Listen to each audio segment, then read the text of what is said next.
again, an insurance policy is only a transfer of risk.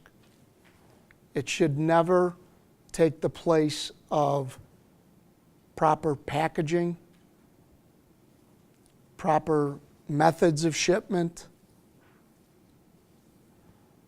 If you think your customer is unreliable,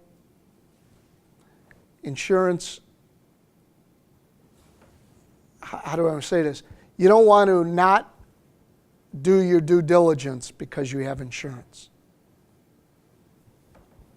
Okay?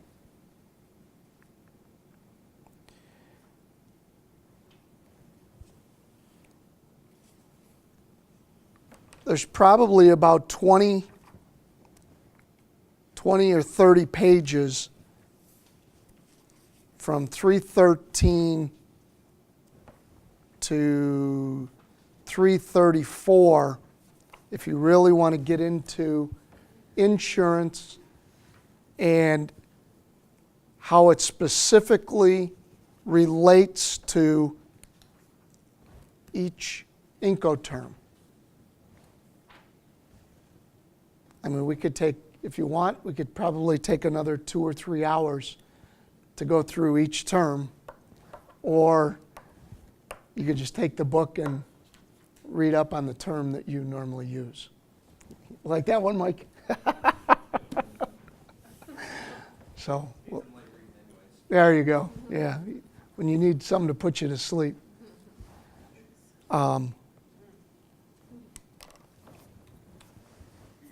Questions?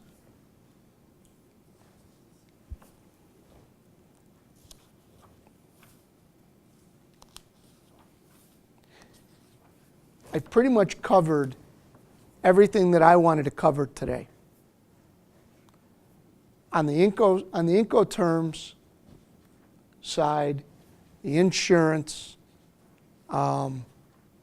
hopefully I've made you aware of some things and some risks and holes, and given you some information that you could take back and have some further discussions with other people in your company that'll help you out.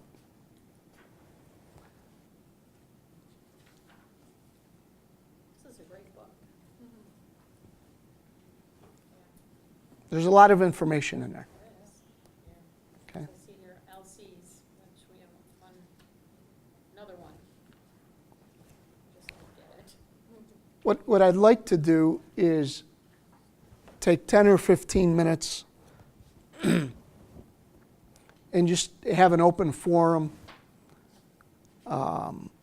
Any international questions that you might have for me, whether it pertains to INCOterms, whether it's something else, I'll be more than happy to answer any questions that you might have.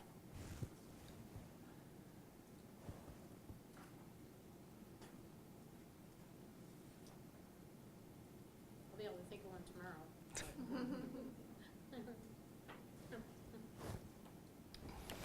Did everybody get my... You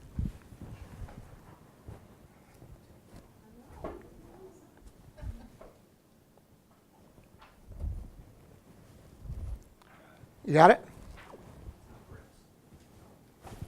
Oh, okay. That's right. It is. I forgot. There's my email address. If you have a question or something, feel free to email me. The 67 drops equals 1 teaspoon. Well, you now. You know, Michelle, I didn't know that. I guess it, there's different size droppers, so I wonder how they figured it out. I don't know. Must be standard. Don't know.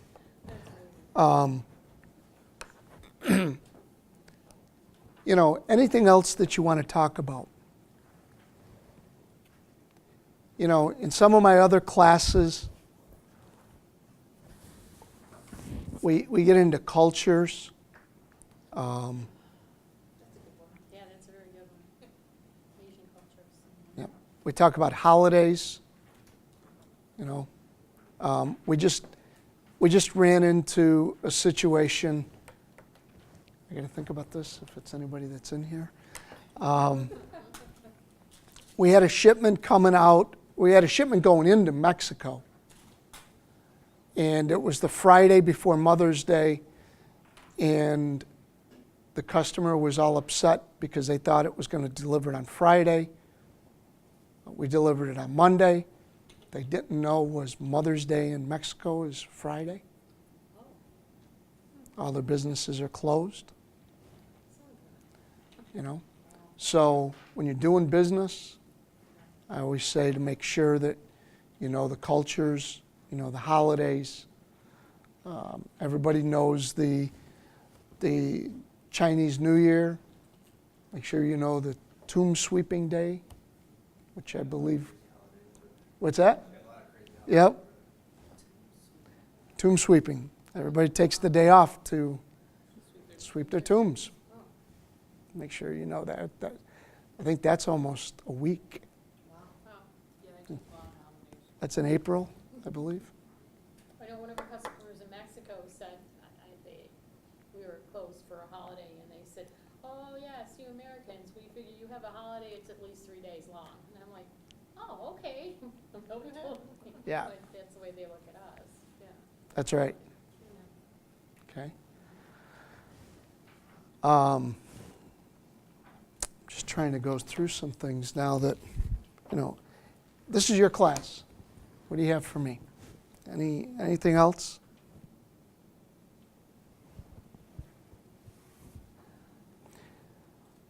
One thing that I would recommend to everybody is that you have a best practice for import and export. Have an export plan, an import plan. The government, that's the very first thing they look at when something goes awry. Okay? Sandy, you make a mistake, it could be just a very simple little mistake. They come in, ask you about it. The very first thing they're going to ask you is, let me see what your best practices are. If you tell them you don't have one, then they're going to use that mistake to dig further. If you show them your plan, and you say, this is where we made the mistake, I was supposed to do this, but I mistakenly did that, no fines, no penalties, nothing. So I think any company right now that's exporting or importing without a written best practice is really putting their company at risk. I know, Jackie, at one time you got one from the World Trade Center, and I don't know, you know, It does help too. if you've- Take courses, then that also, you do get audited by the government, they come in. yep, courses, On a yearly basis at the World Trade, if you ever want to contact them, they have training courses. yep. So I highly recommend that you have things in writing. Okay? Because things do go wrong. People make mistakes. It happens all the time. Would you consider INCOterms the most important part of the export? No, I wouldn't say it's the most important. I'd say it's important, Yeah. but not the most. I think your export plan would be your most important document. Yeah. You know, it's funny because the government, you know, everybody, 2010, Obama said that he wanted to double exports.